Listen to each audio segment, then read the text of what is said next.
2 words, Revo Fitness. Here's a few more. Simple, 24/7, reformer Pilates, body scanners, massage chairs, squat racks, free weights, pin and plate loaded equipment, no lock-in contracts, no bullshit. All of that and more from just $9.69 a week. That's surprisingly affordable. Join now at Revo Fitness Victoria Park or download the Revo Fitness app. RevoFitness.com.au or find the Revo Fitness app in the App Store.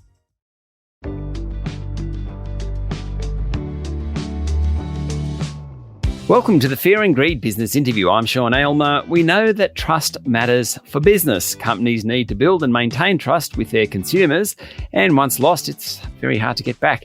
That's why the annual Trust Barometer by Edelman is so valuable. This year is the 25th anniversary of the report, and the findings are, I'd say, confronting, really. We're in a crisis of grievance, with a growing sense that business and government serve only a select few. Trust in CEOs and government leaders continues to decline, with a deterioration in trust for both the company that an individual might be working for and business more broadly. But at the same time, business and non-government organisations are still considered to be the only institutions that are both competent and ethical ahead of government and media.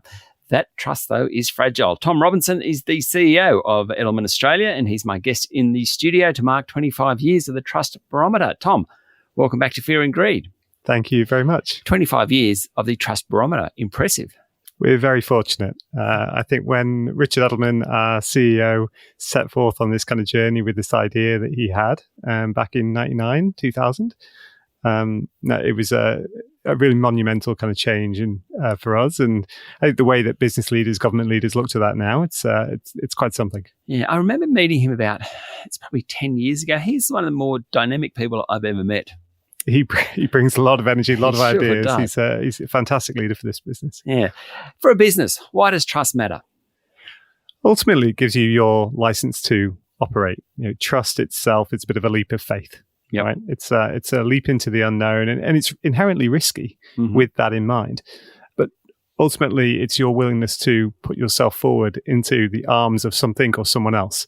And for business leaders, what we see consistently is trust influences and impacts almost every part of your organization, whether it's your ability to demand great pricing sensitivity, influence your supply chain, and manage the costs associated with that, to influence kind of policy and regulatory environments as well. It has consequences on every part of your organization. So, kind of a 101, how do you build trust? So, for the work that we do, we place trust front and center in almost everything, where we work with organizations to understand their trust equity and how that plays out amongst their many variety of stakeholders. Ultimately, it comes down to 5 pillars of trust as we see it. So ability, dependability, self, purpose. And within that, what we then tend to look at is how well you stand up across each of those measures, where how dependable you are is very much your kind of functional levels of trust. Do you do what you're going to say? Yep. For the purpose of the Trust Barometer, though, we look at competence and ethics, as you called out earlier, and those 2 measures are very good indicators as to the levels of trust. So confidence and ethics, how do you measure those? Because they're kind of intangible.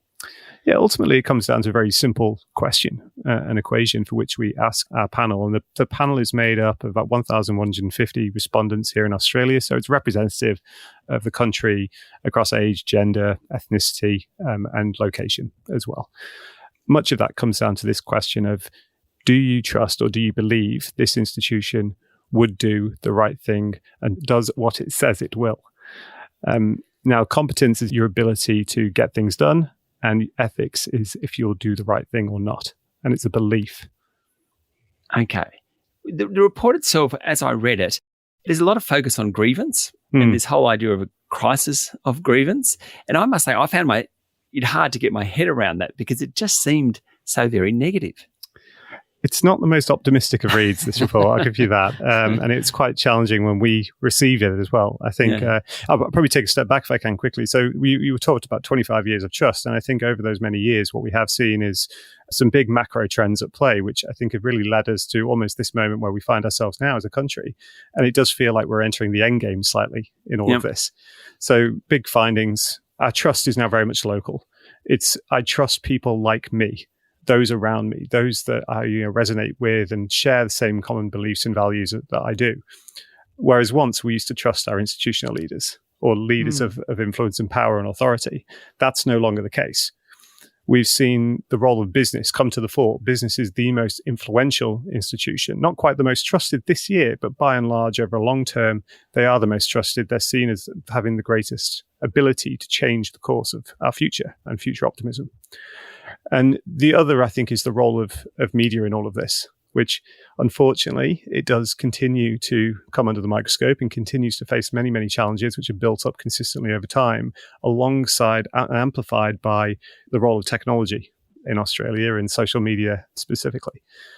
So all of these things are now starting to play out, and there isn't trust is ultimately linked to your economic prosperity. And if you have economic prosperity, ultimately you trust the institutions that are designed, that are there, you believe, to help shape that, or you don't.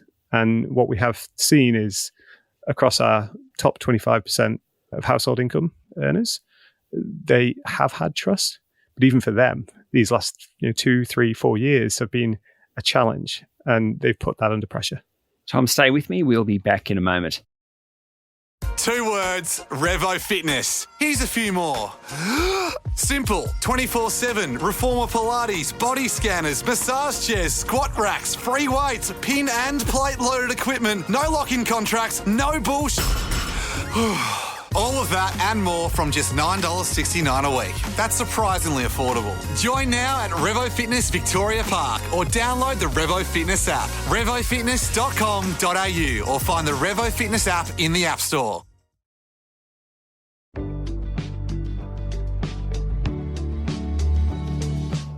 I'm talking to Tom Robinson, CEO of Edelman Australia.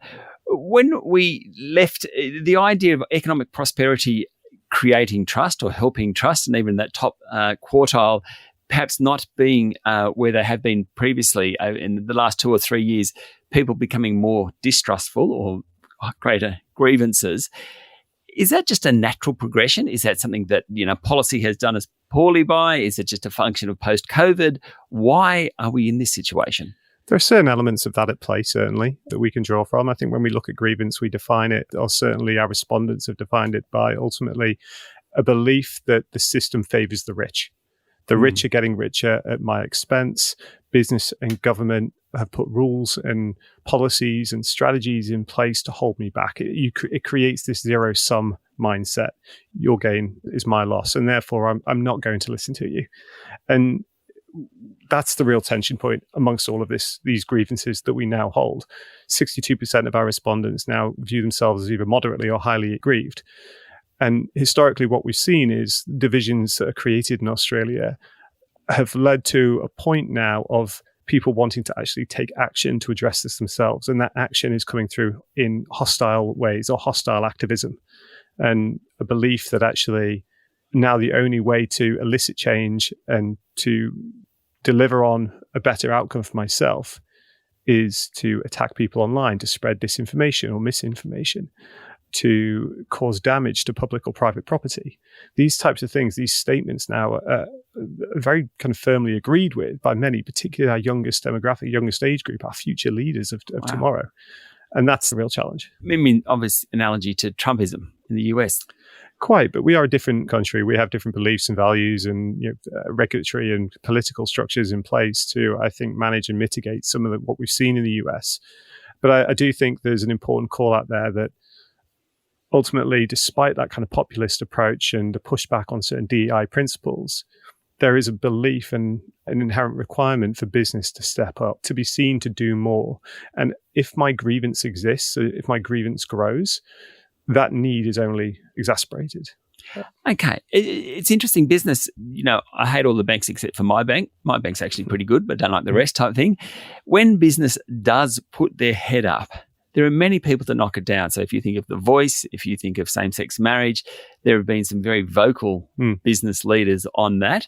I don't know at the end of the day whether shareholders won from that, but is there some sort of social license that business, given that, you know, I like my bank, so my bank actually should have a role in that. Is that how it's going to work out or not? I think there's certainly a question of governance at play as to, you know, what societal issues my business should be wading into. And I think that's maybe been the misstep previously. I think the findings from the report this year clearly articulate that some of the key challenges that Australians are facing and they want business to address are things like affordability, climate change, job skills of the future, help retrain the workforce. So, you know, so we're ready to address some of that kind of productivity challenges. So all of this comes to the fore. It's not up to business, I think, to wade into every possible societal issue that might come across their desk, but understand where they have the right to play, where the proof points and the history of their business is credible enough to actually influence change for their broader community. And that community is not just the Australian public, but also their stakeholders within the business and the shareholders that support that. Okay, I have to quickly ask you about media, of course. We're not getting any better, shall we put it that way? And people certainly seem to think that media focuses more on ideology and that type of thing than they used to. Maybe that's true. Be that Nine, News, ABC, whoever it is, the mainstream media, I suppose I'm talking about here. Is this, did it surprise you? How does the media attend to itself to improve all that? Well, unfortunately, it didn't surprise me. I often ask the question myself. I've got two young boys, and I worry about the future that they will have in terms of where they turn to for credible, reliable, authenticated information that's trustworthy. You know, I see it day to day. I think the rise of kind of misinformation, disinformation is not being managed kind of appropriately enough. I think for media themselves, there is possibly a greater need to come together. I might liken it to Kissinger, Bush, and more recently Starmer on a coalition of the willing. Should that be considered? There are real challenges there about people's belief in that media is trying to purposely mislead them. And those priorities, as you say, are all wrong. Now, in Australia, we have a structure whereby we currently sit as the second most concentrated media market in the world, just behind Brazil. We sit about 36 on the World Press Freedom Index. That's behind the Dominican Republic. So these are fundamental problems in the way that our media landscape has been allowed to evolve and how private interests are overriding public interest. We are totally out of time, but where to from now, Tom? It's kind of a bit of a grim picture, to be honest. It is, but I do think there's real opportunity within this as well. I think the findings are quite clear this year. I think, take stock, listen, understand the needs of your communities, again, internally or externally as employers of choice. That's quite critical, but you have a mandate. There's a demand for business to step up, and I think it's in the perfect position to do so. That all has to start with understanding your landscape and acting on that appropriately and positively to the impact of your business. Tom, thanks for talking to Fear and Greed. Thank you very much. That's Tom Robinson, CEO of Edelman Australia. This is the Fear and Greed Business Interview. Join us every morning for the full episode of Fear and Greed, daily business news for people who make their own decisions. I'm Sean Aylmer. Enjoy your day.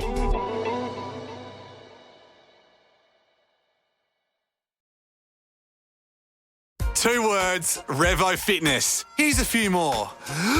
Simple, 24/7, reformer Pilates, body scanners, massage chairs, squat racks, free weights, pin and plate loaded equipment, no lock-in contracts, no bullshit. All of that and more from just $9.69 a week. That's surprisingly affordable. Join now at Revo Fitness Victoria Park or download the Revo Fitness app, revofitness.com.au, or find the Revo Fitness app in the App Store.